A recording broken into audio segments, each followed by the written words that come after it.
Buenas a todos y bienvenidos a Ciencia Express. Seguramente te suene este hombre, Albert Einstein, probablemente el científico más conocido del mundo. Pero, ¿cómo se ganó esta fama? Bueno, sin duda se le recordará por la teoría de la relatividad. Ojo, hay dos teorías de la relatividad, la relatividad especial y la relatividad general. Lo rompedor de estas teorías es que nos muestran que nuestras percepciones del espacio y el tiempo son flexibles y cambiantes, o mejor dicho, relativas. Pero empecemos por el principio. Hace más de 100 años los físicos descubrieron algo rarísimo. A la luz no le importa desde dónde la emitan o quién la esté observando. Siempre la verás viajando a unos 300.000 km por segundo en el vacío. Siempre, en cualquier circunstancia. ¿Crees que si vas lo suficientemente rápido podrías ir a la par con un rayo de luz? Pues no, el rayo te adelantaría, porque si osas medir la velocidad de la luz, siempre recogerás el mismo número. ¿Cómo puede ocurrir esto?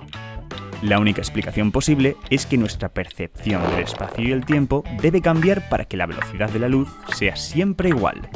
Se puede ver como que el universo conspira contra nosotros, modificando las longitudes y las duraciones para que la velocidad de la luz sea siempre igual.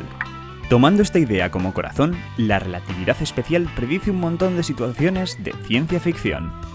Las cosas que para ti suceden a la vez, para alguien a una gran velocidad, no lo hacen. Además, ese alguien notaría que las distancias a su alrededor se han contraído, y si pudiera ver los relojes que están en reposo, vería que van como a cámara lenta. Para los físicos, el mundo se había convertido en una locura.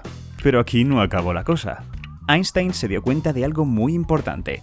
Resulta que los objetos con masa o energía curvan el espacio y el tiempo a su alrededor.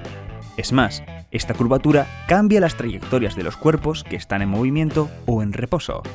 Sí, la curvatura del espacio y el tiempo es la gravedad. Y es la relatividad general quien trabaja con esto. Cómo la materia curva el espacio y el tiempo, y cómo la curvatura le dice a la materia cómo moverse. ¿Y todo esto para qué sirve? Pues desde algo tan grande como el movimiento planetario hasta los delicados ajustes que lleva un satélite para que funcione. Vamos, que podemos decir que gracias a la relatividad tenemos WhatsApp. Estupendo.